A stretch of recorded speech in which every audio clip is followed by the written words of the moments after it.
C'est vraiment à l'arrache. Ok. Donc c'est François Tadei, donc pas Jean-François comme disait Hervé. C'est Cerisier qui s'appelle Jean-François. Donc vous avez été chargé par la ministre de l'Éducation nationale d'un travail de recherche sur l'évolution de la recherche dans l'éducation qui demande une sorte d'appel à la communication des enseignants, je suppose, pour faire évoluer le système d'enseignement sur un site qui s'appelle donc apprendre-demain.fr. Voilà. Est-ce que vous pouvez nous expliquer un peu les premiers éléments de cette mission? Alors, la première chose à dire, c'est que tous les ministères se sont organisés pour s'appuyer sur la recherche pour progresser, et d'ailleurs toutes les grandes entreprises aussi. Donc il n'est pas anormal que l'éducation nationale s'intéresse aussi à la recherche comme une des manières de à la fois mieux comprendre le système, mais aussi de mieux l'accompagner. Et à partir de là, on peut s'interroger sur quels sont les... Alors il y a plein de disciplines qui peuvent contribuer à cette recherche, mais aussi plein d'acteurs.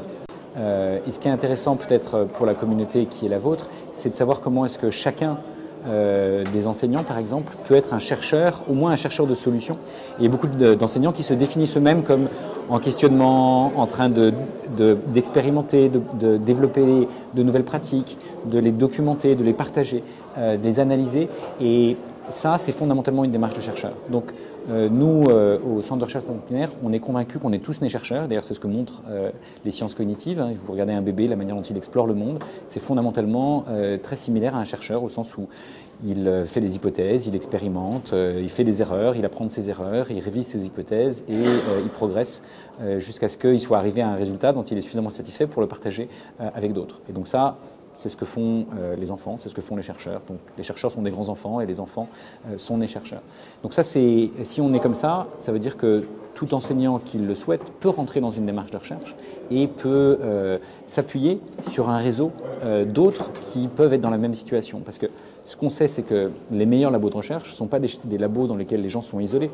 C'est des endroits où on est en réseau avec d'autres qui sont eux-mêmes dans une démarche de recherche.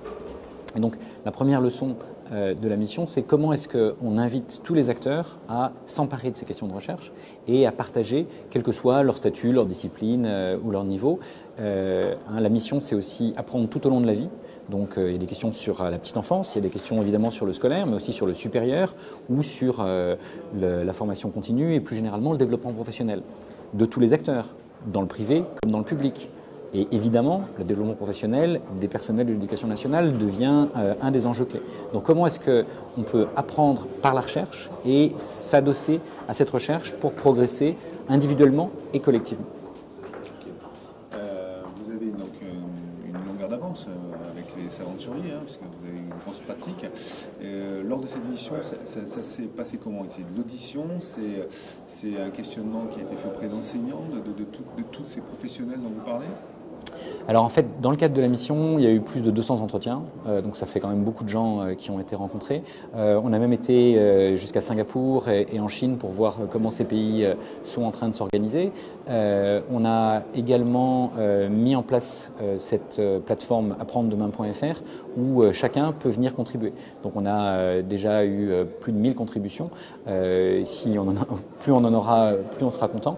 Mais ça nous a permis de voir quelles étaient les questions que les gens se posaient et en même temps quel type de débat pouvait exister sur différentes thématiques. Et donc ça, c'est vraiment très riche. Et en même temps, on a été dans différentes académies pour voir la réalité de différents territoires et c'était aussi extrêmement riche. Et ce qui ressort, c'est fondamentalement une envie d'avancer, une envie de questionnement, une envie de partager, une envie de recherche. Et ça, c'était vraiment très positif parce que, très honnêtement, je ne savais pas très bien quel serait l'accueil, mais ça a été vraiment unanime chez tous les acteurs qu'on a rencontrés. Et honnêtement, on a rencontré, pas tout le monde parce que c'est quasiment impossible, mais on a par contre rencontré tous les niveaux d'acteurs. C'est la question que j'allais vous poser, c'est qu'en gros, entre le niveau 1 et le niveau 10, dont vous parliez tout à l'heure, est-ce que c'est surtout les enseignants qui ont répondu à l'appel ou est-ce que c'est aussi les cadres d'enseignement, les inspecteurs, jusqu'au chef d'établissement? On a eu absolument tous les niveaux. On a discuté avec, y compris vraiment tous les niveaux, de l'enseignant au cadre intermédiaire, à l'inspection générale et à la aux directions générales au pluriel, parce qu'on en a vu beaucoup, à la fois celle du ministère de l'Éducation nationale, celle de l'enseignement supérieur, mais aussi celle du ministère du Travail, par exemple, sur la formation professionnelle, et tout ce qui est compte personnel d'apprentissage.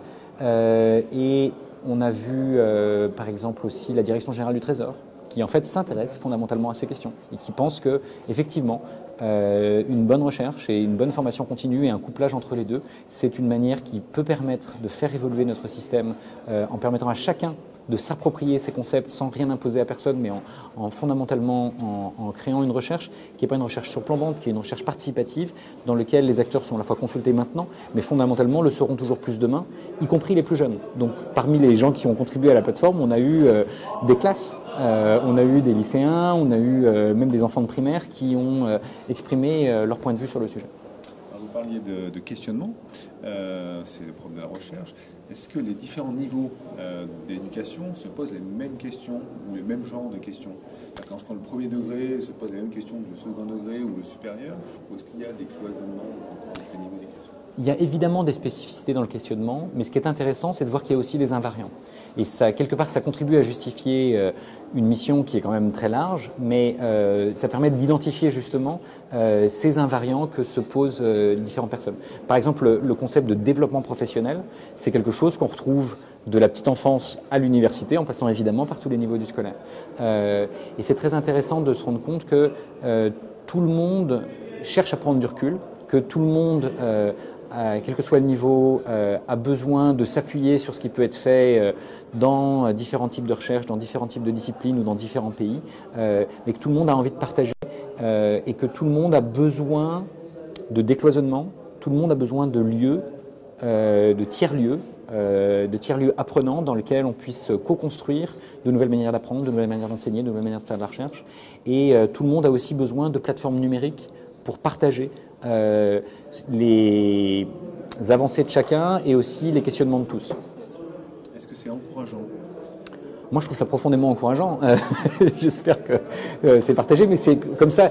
Enfin, ce qui est assez intéressant, c'est qu'une partie des acteurs arrivent et ne savent pas très bien à quelle sauce on va les manger, ou en tout cas comment est-ce qu'on va discuter et quels vont être les sujets. Et assez fondamentalement, à la sortie, il faudrait tous les interroger pour vérifier. Mais en tout cas, ils sont tous repartis avec le sourire et avec la volonté d'aller de l'avant.